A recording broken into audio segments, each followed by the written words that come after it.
Selamat sore saudara yang kasih Tuhan, kita ketemu lagi dalam Syafaat Malam GKI Gading Indah. Sebelum mulai, saya minum dulu ya, rasanya haus sekali.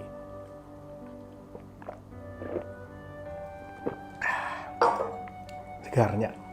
Bagaimana kabar APD Anda, aksi penyangkalan diri Anda? Berhasil?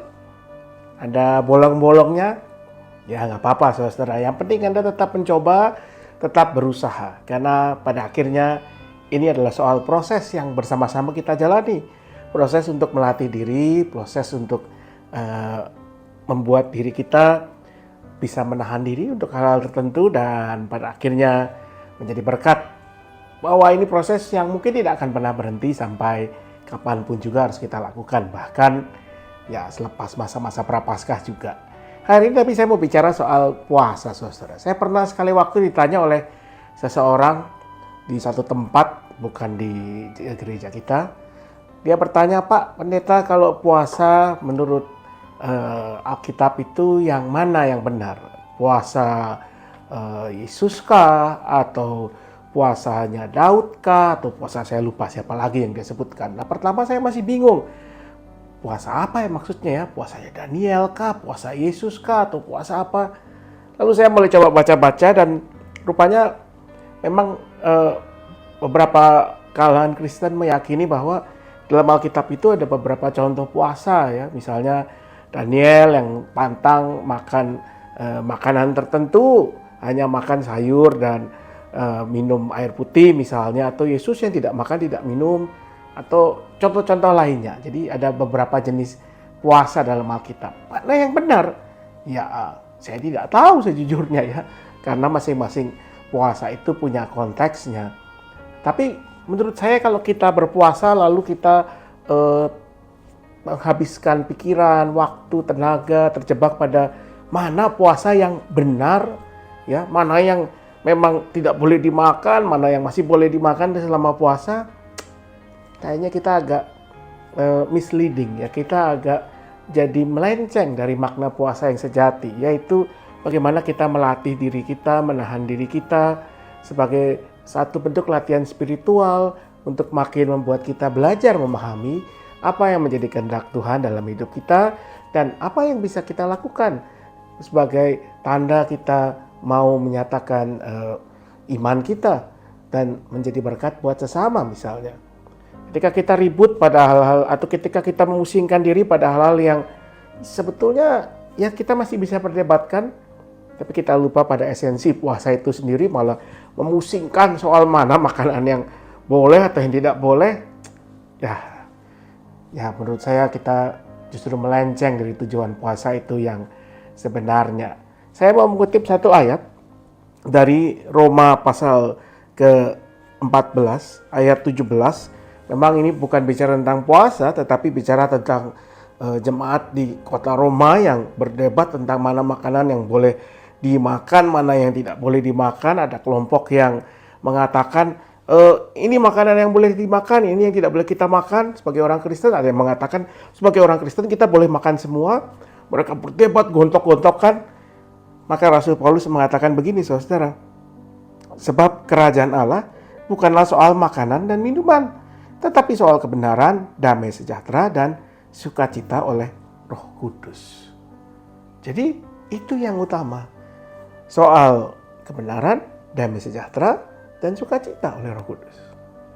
3 hal ini yang juga harusnya mendasari kalau kita mau melakukan aksi seperti puasa.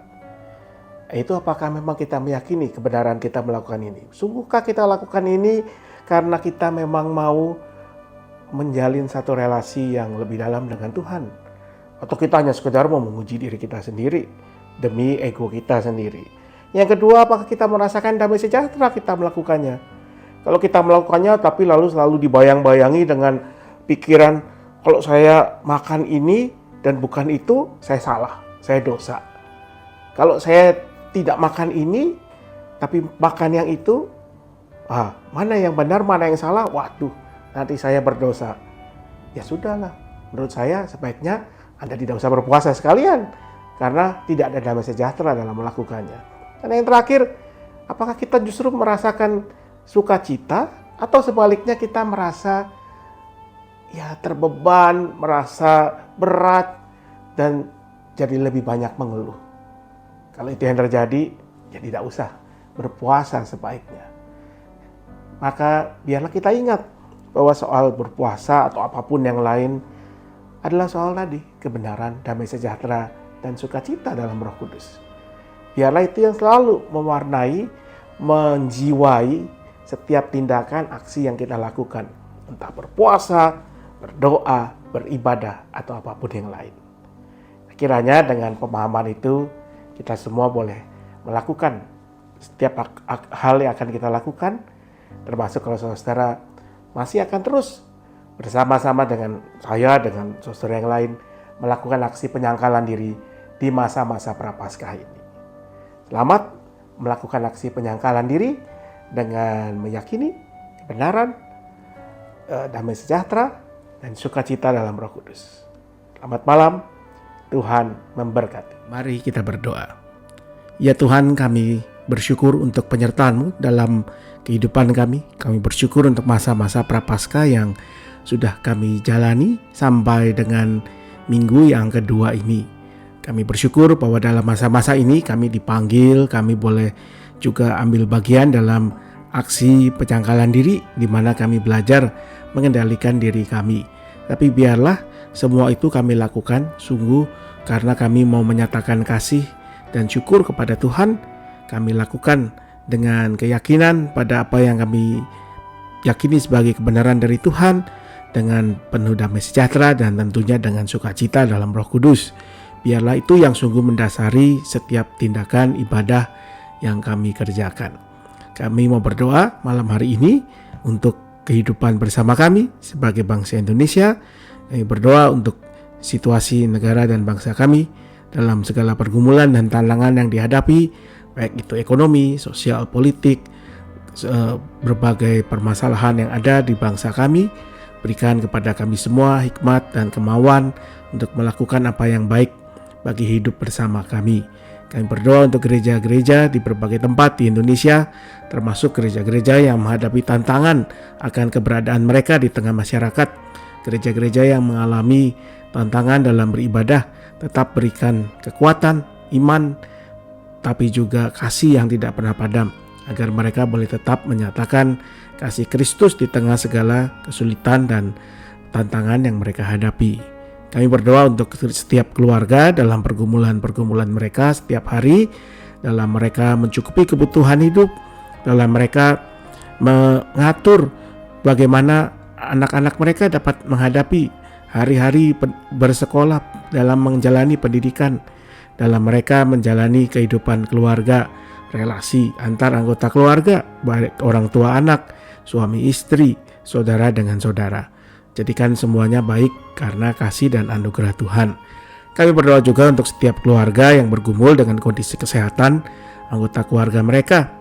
Mereka yang dirawat di rumah sakit maupun di rumah karena sakit yang berat maupun sakit yang menahun karena usia lanjut. Mereka yang tengah dalam perawatan, mereka yang dalam pemulihan maupun yang sedang mempertimbangkan atau menggumuli untuk menjalani satu tindakan medis. Berikan hikmat, berikan kekuatan dalam setiap pilihan yang dijalani, serta juga setiap anggota keluarga yang menemani mereka. Kami mau menyerahkan diri kami, hidup kami di malam hari ini dalam istirahat kami, hanya dalam satu nama, Yesus Kristus, Tuhan dan Juru Selamat kami yang hidup. Amin.